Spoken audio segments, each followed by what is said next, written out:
A scaly suspect smashes a kitchen to smithereens. It wasn't no little iguana, wasn't no little lizard. There's an alligator in my kitchen. The gator filled the entire floor of the kitchen. A delinquent deer is charged with breaking and entering. Probably seen the, reflection of whatever and thought it was his way out. His window of opportunity. And a visit to the zoo turns into utter chaos. Suddenly the otter just kind of comes towards us. And I just kind of brush him aside because I really don't want to get bitten by this thing. We've brought wild animals into our world. In zoos, on farms, and as pets. We think we have them under control. But what happens when these creatures break loose and become animal fugitives?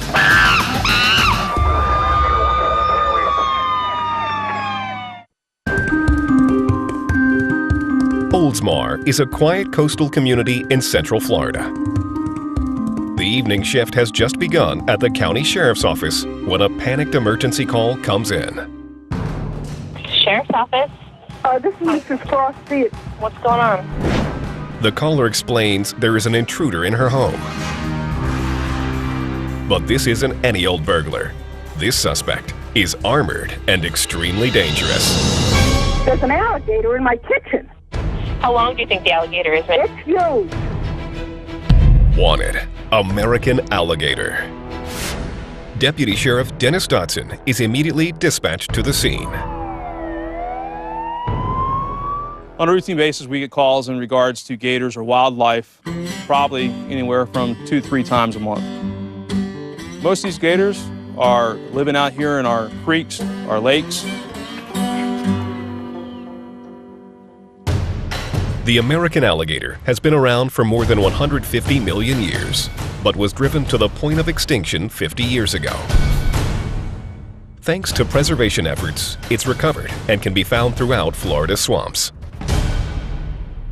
You never usually find them in somebody's kitchen. Deputy Dotson is dubious that the call is real. When he arrives at the scene, he's quickly convinced that the lady crying gator isn't faking. As I got here, I could see the gator's head. It wasn't no little iguana, wasn't no little lizard. The gator filled the entire floor of the kitchen. At this time, I knew we had a problem. Deputy Dotson informs the control center that there's an 8-foot gator lounging on the lady's linoleum. Listening to that call is news cameraman John Thomas, who rushes to the scene. I roll up on the house here, and I find the trapper's truck parked right out front with this big cage behind it. The trapper tells him the housebound gator could be 3 meters long. So I'm just, I can't wait to see this thing. John ventures inside. And I look in, and the alligator's sitting right there, and this thing is a big, big gator. And I'm thinking in my head, I'm going, this is zoo big. The trapper is already at work, figuring how to get the colossal gator out of the kitchen. The trapper had come into the kitchen and got a rope around the gator to control the gator. But they better be careful. This trespasser is snappy. In tests, the American alligator was found to have a bite packed with over 900 kilograms of force. That's equivalent to being crushed by a 1-ton truck. Approaching such a dangerous creature is risky business, and the cramped kitchen is only making things worse. It was just not happy. You could tell it was agitated because its mouth kept, opening up, and it was like hissing. So I backed off. Which one of you gentlemen has any kind of alligator experience? Well, that's a bad sign. The trapper decides to try a trick designed to soothe the enraged reptile.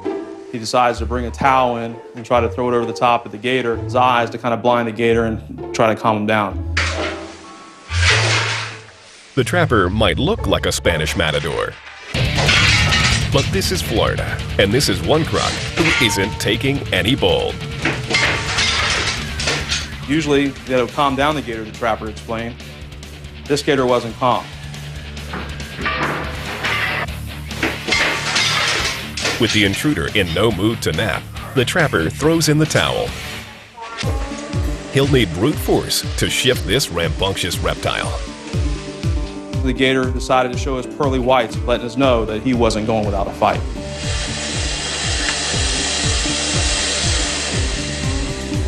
Alligators are indiscriminate eaters.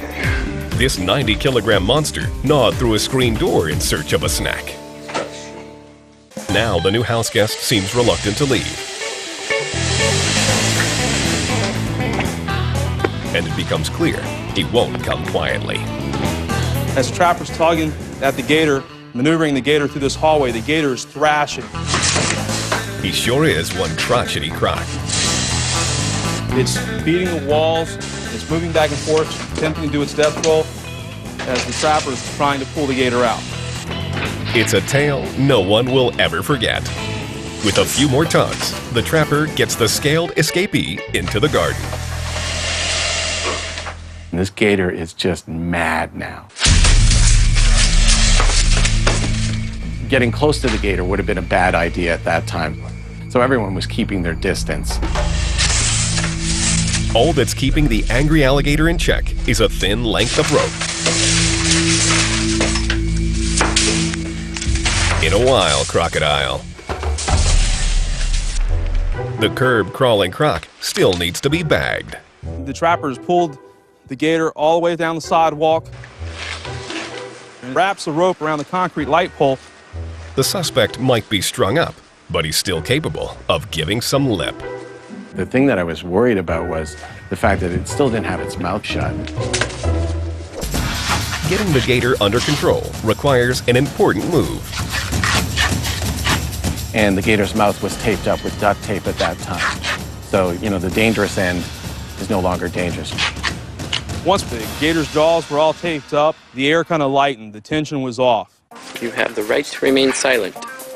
The trapper gets the gator ready to lift into its cage. But before he does, he takes one final step. From snout to tail, it's almost 3 meters long. Shifting the scaled suspect gives the new shooter a once-in-a-lifetime opportunity. It was myself out here and 2 deputies and the woman who owned the house. And he asked, okay, who's going to help me pick this gator up and load it into the back of the truck? And I was kind of sitting back at first, you know, just thinking, okay, my job is not to get involved. I'm supposed to just take pictures of what's going on. But no one came forward. So that little hesitation in my head, I immediately went, when am I ever going to get a chance to pick up a gator like this again? And I said, I'll do it. And I gave my camera away for someone to take pictures. But moving the giant gator is easier said than done. Just gonna kind of grab it right here by the wrist. So I grabbed the front leg, I grabbed the back leg. Both like this? Yeah. Very end. Stretch them out. I pick it up with him picking up the other side. Then all of a sudden the tail whips around and hits me in the side, and it just kind of shocks me. So you can still forecast the news with no legs, arms? Oh, yeah. And then we just walked the gator over to the back of the truck where the cage was, and then it was like 1, 2, 3, and then we threw the gator in. And with that, the miscreant croc is on lockdown. Once the gator's in the cage, one of the deputies commented and remarked, there's one 1015. One gator, 1015. In our language, one under arrest. See you later, alligator. This runaway reptile is under wraps. But down the road in Miami, a fleet-footed fugitive is still on the run. A 6-day pursuit has led cops to a downtown shopping mall. The elusive felon has taken to the trees. The tree! Right there! With guns trained on the canopy, cops search for a chance to take him down. There you go! Right there! Despite the baying crowd, this fugitive isn't coming quietly. Wanted, capuchin monkey. The unusual pet escaped from a local residence. But after a week on the lam, this cheeky chap isn't going down without a fight. In fact, he's willing to go out on a limb. And when it seems he's out of branch, he's ready to take a leap of faith. shocking.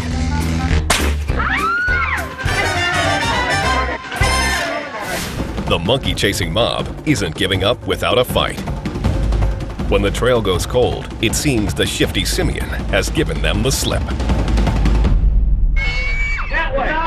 Not yet. A narrow wall means nothing to this marauding monkey. But as fast as he appeared, he's gone. But the wild monkey chase isn't over yet. A barking dog draws the hunting pack to a nearby auto parts shop. But a warehouse full of machinery gives countless hiding places. Where the trail went cold. The exhausted escapee is looking for a place to lay low.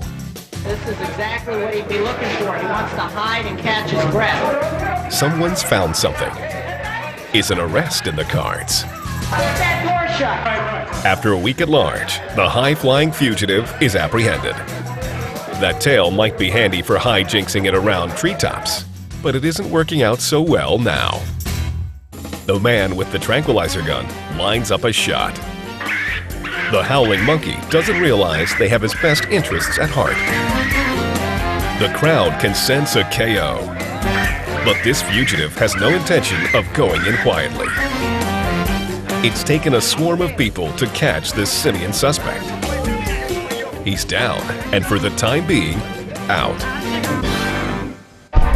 Stopping the marauding monkey gathered quite a crowd. In Cedar Rapids, Iowa, another furry felon has grabbed locals' attention. Maintenance supervisor Rick Maker is heading into work on what seems to be a normal spring day. We are on the northeast side of town of Cedar Rapids. We got a apartment complex here, 184 units. When he arrives at the Cambridge apartment complex, he can tell something's up. I walked up to apartment number 7 and the window was all busted in. Someone has broken in. Rick tries to get a better look at the damage. I unlocked the door and kind of opened the door just enough to take a look inside. He is blown away by what he sees. The place was tore up, glass was all over, just a heck of a mess in there. And the intruder is still there. This is no everyday bungling burglar.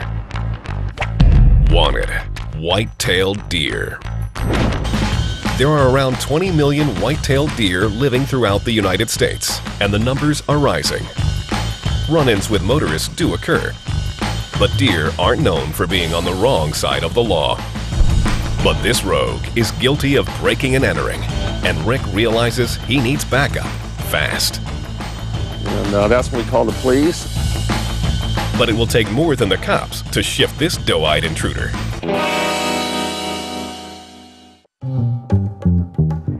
In Cedar Rapids, Iowa, residents are in a standoff with a 4-footed felon who's guilty of breaking and entering. In minutes, police are on the scene, but cops are more used to dealing with 2-legged suspects than derelict deer. So they enlist the help of Animal Control Officer Carrie Luskill. When I got on the scene here, it was a little chaotic. There were police officers and individuals who were trying to help the deer find its way back to wherever it was it came from. This is not your average house call. It's very strange for deer to come through apartment complexes like this one here, where there's a lot of people. They try to avoid those kind of areas and situations. But this one appeared from out of nowhere and did not know what to do or how to respond, and caused a little bit of mayhem here. Officer Luskill does know one thing. They need to act fast. When a deer is trapped in an apartment, it doesn't have any idea how to escape. You have to provide that avenue for the deer, and I think the police department did a really good job of doing that. The officers on the scene have come up with a plan to apprehend the hoofed hooligan.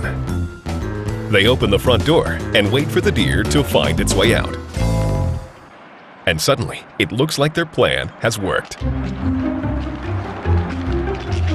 and we thought, hey, you know, he's on his way out, and he's gonna head back to the woods. But just as soon as it emerges, the deer makes a mad dash for the nearest couch.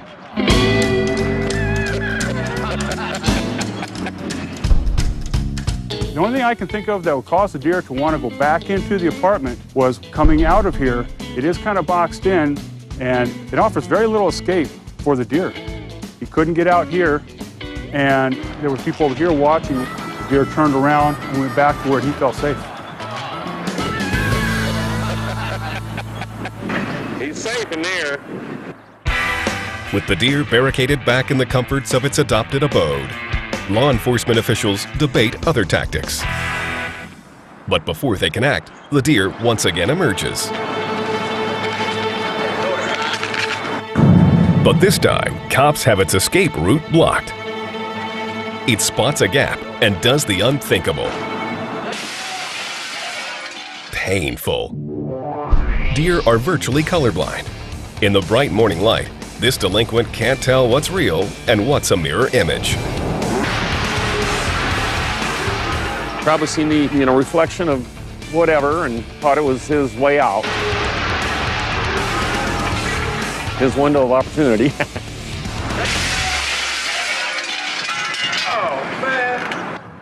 Amazingly, the deer is unharmed. Officer Luskill must act fast before the deer causes any more damage. A deer is a very large, strong, fast animal. It gives you very little time to react if it comes at you. He prepares a tranquilizer dart. Well, animal control was just on the sidewalk here by apartment number 3, getting his equipment ready. Without warning, the erratic escapee decides it's time for his close-up and makes a beeline for maintenance supervisor Rick Maker. I'm filming. All I could see looking through my camera was the deer was running right at me, so I had to get out of the way. It's a fortunate escape. And the offending deer hoofs it to freedom. As quickly as it began, the tense standoff is over. It couldn't have been any better for the deer to have done what it did. I didn't have to shoot it, nobody got hurt, and it went back to where it came from. The deer may have left a trail of destruction, but thankfully, his days of breaking and entering are over. Oh, man! This footloose fawn crashed in unannounced. And in South Florida, another unexpected guest turns a dinner party into a real squeal. We had a couple of people over for dinner, and I heard a noise at the front door, and I walked out, and there was a pig right there in the front door, and he was actually trying to come inside the house. Animal control try luring the porker with a trusty bag of feed. It looks like this tale is going to be a real bore, until the officer puts a hand on the ham. The unsought sow goes hog wild and gives them the slip. And now the chase is really on. Next attempt, rodeo style. The rope swine squeals like a stuck pig. But when it seems the game is up, the gluttonous grunt gets free. That'll shut him up. Finally, the beast gets bored and takes a rest, enabling trappers to make an arrest. This little piggy came to dinner, and now it's crying all the way home. The uninvited porker turned the party into a swine-tingling experience. Up next, another unwelcomed critter sticks its nose where it's not wanted. May 2007. Chris Torres is delighted to discover his beloved grandma Iris is moving to his neighborhood. My grandmother is kind of like my second mom. She just always raised me when I was little, and we were always together. And then I actually didn't get to see her for a while because I moved here to Texas, and she stayed in Puerto Rico. To celebrate, he plans a trip to one of his favorite spots. She's never been to the zoo before, so she was excited, and so was I. When the big day dawns, Chris wants to capture it all on tape.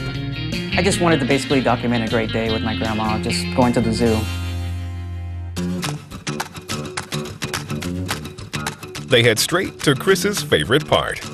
This is the otter exhibit. Usually when you go there, you just see the otters just playing around, having fun. Suddenly, Grandma shows she's no rookie otter spotter. My grandma was actually the one that pointed it out to me. She was just like, look over there. One of the watery weasels has gone rogue. This otter somehow managed to climb his way onto this exhibit fence where it wasn't supposed to be. But it soon becomes clear that this slippery river otter isn't just showing off. I don't think it's supposed to do that. He's trying to escape. Wanted, river otter. River otters are found throughout the waterways of North America. Their streamlined body is great for gliding through streams and bounding on land. This furry fugitive has used his silky skills to hop the hedge and make an audacious dash for freedom. When I turned away, the otter actually jumped into the water. One of them just jumped in. Momentarily, it's out of sight. Suddenly, I see it actually on the other side of the zoo, just hanging out over there. But as Chris reframes, the otter disappears. And I just kind of figured it was over. I figured he just kind of went back into the water and was not a threat to anybody. But Chris is wrong. And all of a sudden, I hear all this screaming. And I'm like, what's going on? So I just walk over there and see people running towards us. The runaway river dweller is now on dry land and looking for a playmate. Suddenly, the otter just kind of comes towards us, and he actually jumps onto me. But the feeling isn't mutual. And I just kind of brush him aside because I really don't want to get bitten by this thing. Poor otter. For Grandma, this is a long way from the tranquility of the fish tanks. My grandma was really scared by the whole ordeal. She was trying to actually get me to leave the exhibit. But I was like, I have to get this footage. You don't see this every day. Next, the fish-eating fugitive turns its attention to a school party. River otters are highly social animals. In the wild, they live in family groups and feed and play together. But this river resident's people skills aren't up to scratch. Everybody was running around scared, not sure what to do, and Otter was scared too. Finally, an animal handler steps in to nab the naughty nipper. When the employees actually get there, they have this bucket, I guess it's full of fish. The otter isn't quite ready to go home yet. It looks like the handlers are actually having a really hard time capturing this otter. It doesn't look very easy at all. The handlers are being drawn in circles, and the spectacle is drawing a crowd. Even though there are two handlers trying to actually stop the otter, all the kids are just really curious. It's otter chaos. As more and more people arrive, it becomes harder for the would-be captors. And through a forest of legs, the otter spots an escape route. It makes for the gap, but the handler has it covered. This slippery customer is sure hard to catch.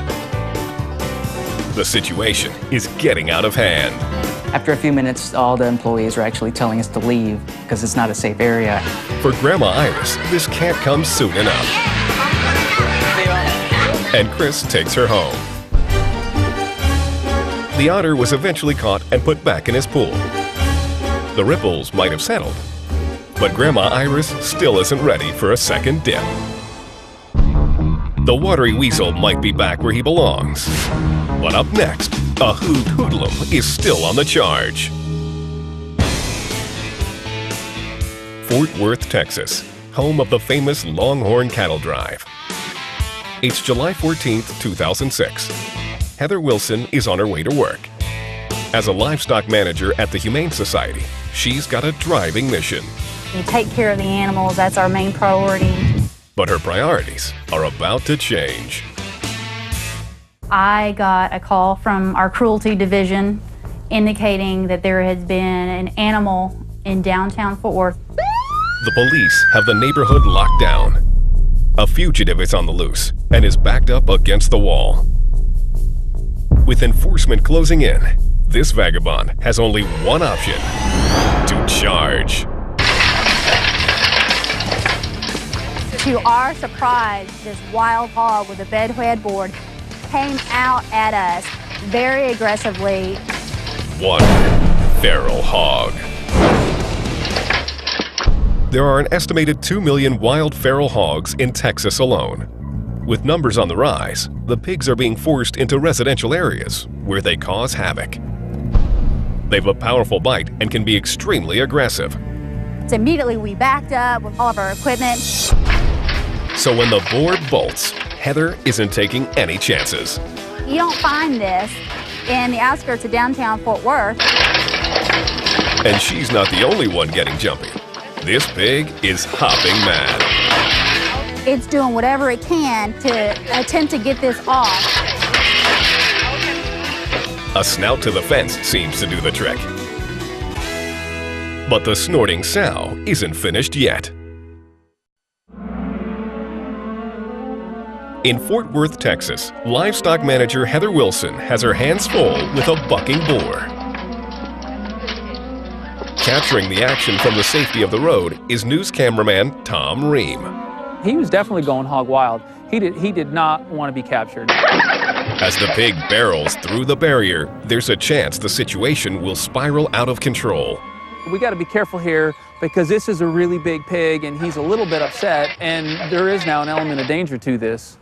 The breakaway boar hits the streets with a vengeance. I knew that I needed to get the camera off the tripod and get it on my shoulder and start running after this pig. The wild porker is on the loose, and only one person stands in its way. So now that the pig is out in the open, my immediate reaction is I have to change his direction. Heather distracts the pig and finds herself one-on-one with a kamikaze hog. This was my first encounter with a feral hog. It was almost as if it was kind of in slow motion. You know, you didn't even have time to look around. It happened so quick, and he just hit me and bowled me over. With the bacon-backed beast taking on all comers, it's clear no one is safe. This is getting serious, and you know, someone could get hurt out here. And you know, I hate to say it, but I was hoping that someone wasn't going to be me. With tensions rising, the cops pull out a special bit of kit they hope will cool the situation down. The officers had a noose pole, and they were trying to get the noose around the pig's head. But this pig-headed porker won't be strung up so easily. We were just going in circles, running around and around and around. I just remember thinking, there's no way they're ever going to catch this pig. Essentially, what we were trying to do is create a human fence. A human fence that has too many holes in it. He was on the lam, and he did not want to go down easy. He did not want to be caught. One cop isn't taking any chances with the wily critter. One of the officers grabbed a wooden pallet and was using the pallet to, I assume, keep the pig from running down on Northeast 28th Street. Not intimidated, the hooved hoodlum charges the cop. The situation is becoming sour. In order to bag the boar, they'll need to bring it under control. The plan is to snare the animal with a noose pole and then let it tire itself out. This is one of the pieces of equipment that we use. It's mainly used for dogs, cats, any type of wild animal, so that way it gives some distance in between that animal and you, so that way, you know, you can stay out of harm's way. And so once we get the noose around an animal's neck, you just tighten the noose. And then that way you're able to redirect the animal in whichever way is needed. It was very difficult to catch this, so it took some time. The pig was just so erratic. He was trying to get away from us. At last, after 3 hours of huffing and puffing, the pig is starting to run out of steam. He's becoming slower and slower, which made it a little bit easier, you know, in our strategy. But this certainly came in handy. Once the pig got a little bit exhausted, we were able to get close enough to it, noose it around its neck, and it was a done deal. Even after arrest, it won't be hog-tied so easily. Then they had their next challenge, and that was trying to get the pig from the noose and get him contained into the carrier they had brought. But stuffing this porker into a small cage isn't easy. I don't believe they had the necessary equipment in dealing with an animal such as this. Unable to squeeze this beast into the box, the officers use gravity against their detainee. And with a few final grunts, this bit of bacon is going home. As for Heather, this experience has made her sure of one thing. I just don't like pigs. This is a story I will certainly never forget. It's one of those things that you can tell your friends from this point on that you actually got handed your butt by a pig. The feral hog went wild, and it took a team effort to take it down. But when a festive felon gets loose, only one man can save the day.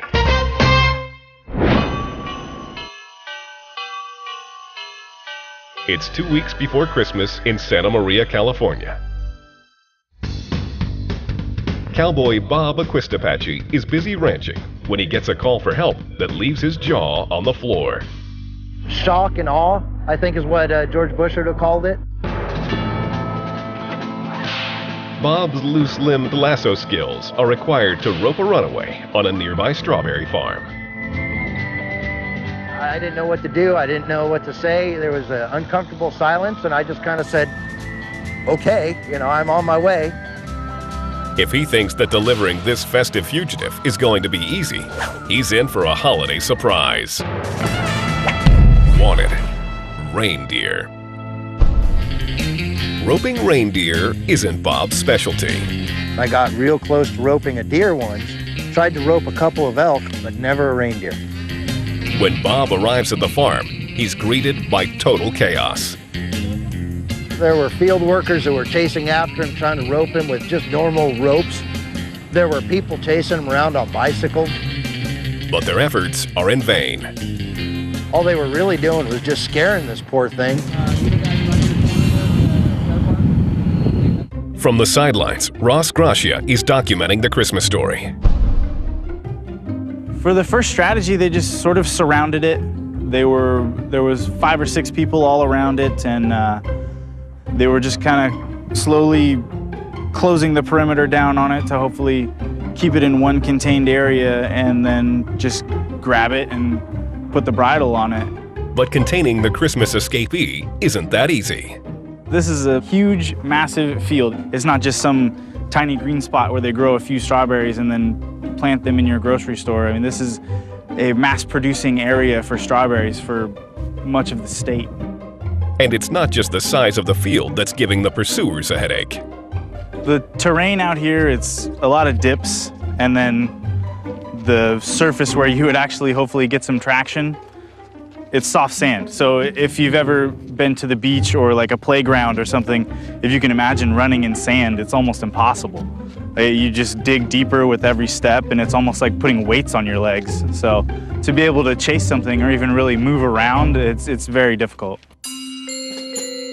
With an arrest looking unlikely, the crowd looks to the skies for assistance. There were people making jokes about, ask Santa, he'll know how to catch it. The pursuit has become a festive farce. Trapping the footloose fool is going nowhere, so the owners changed their approach.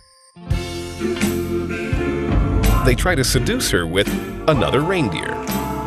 So they brought the other reindeer out, hoping its instincts would kick in. They were thinking that the first reindeer would come over to the second reindeer. Will this be a match made in heaven? That didn't really work out so well. Apparently, this reindeer's not the loving kind. Spurning her blind date, the antlered absconder turns tail and heads for the nearest roadway. One that's filled with cars and pedestrians in the heat of the holiday rush. The situation calls for a hero. Bob gallops in to save the day. Riding within an antler's length of the deer, Bob prepares to lasso the caribou. And as I was hoping to get in behind it to be able to rope it, he grabbed another gear and took off. Those things are faster than any deer I've ever seen. They're faster than most coyotes I've tried to chase. Reindeer are excellent runners, and at full pelt, they can top 80 kilometers per hour. So that's how Santa delivers those Christmas gifts so quickly. It was definitely a good kickoff for the Christmas season. It's a reindeer in the middle of town and a cowboy chasing it. Wonder turns to horror when the news shooter sees where the jolly old juggernaut is headed. The reindeer hops the tracks. This is a very busy area and probably the worst place you want a wild animal running around. There's cars going down the road all the time. There's a park where there's people. There's schools around here. Standing directly in the path of the careening caribou are two unsuspecting pedestrians. Wild reindeer aren't an everyday occurrence in Santa Maria, and these locals are trying to get a better look. But they're about to feel the full force of the Arctic Express.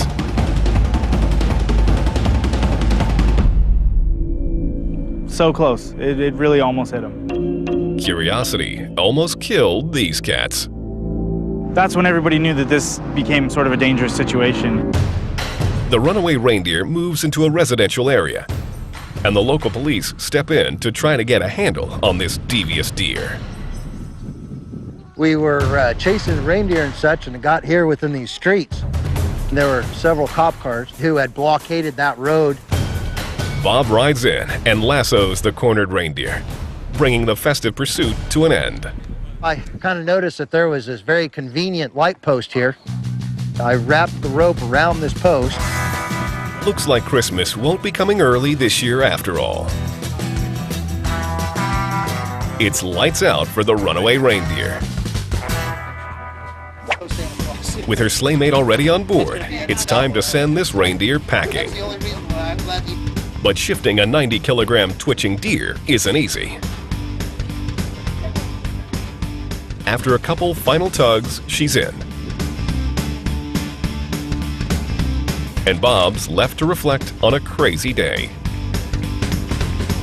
I had never tied anything to a lamppost. I've never roped anything off a city street. Pretty much nothing I had done that day was normal. Whether holiday gifts will be delivered on time still remains unknown. The cowboy rode in and wrapped up the capture of that festive felon easily. In Seoul, South Korea, a pair of performing pachyderms are giving folks in a restaurant a harder time.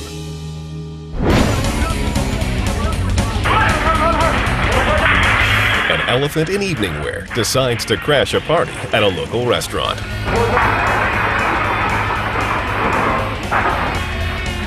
Already inside is Dumbo's date, holding down a table for two. Tonight's special, rump roast.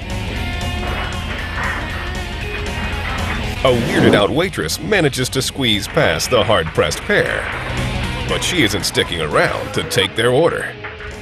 What's an elephant gotta do to get some peanuts around here?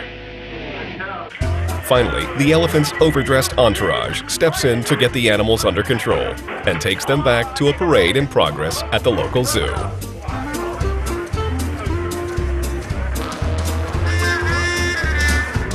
Let's hope they left a tip. Not every animal fugitive is willing to come quietly. Sometimes would-be captors have to go out on a limb to bring a standoff to an end. It's a cold January morning in the quiet suburban neighborhood of Little Falls, New Jersey. Renee Roloff is at home when she's startled by a strange noise. I was upstairs and I could hear a commotion of people, so I looked out the window. A crowd of people is pointing at a tree in Renee's yard. It's unbelievable. I couldn't believe what I was seeing. She follows the direction of their stares. And I could, sure enough, see there's a big bear in the tree.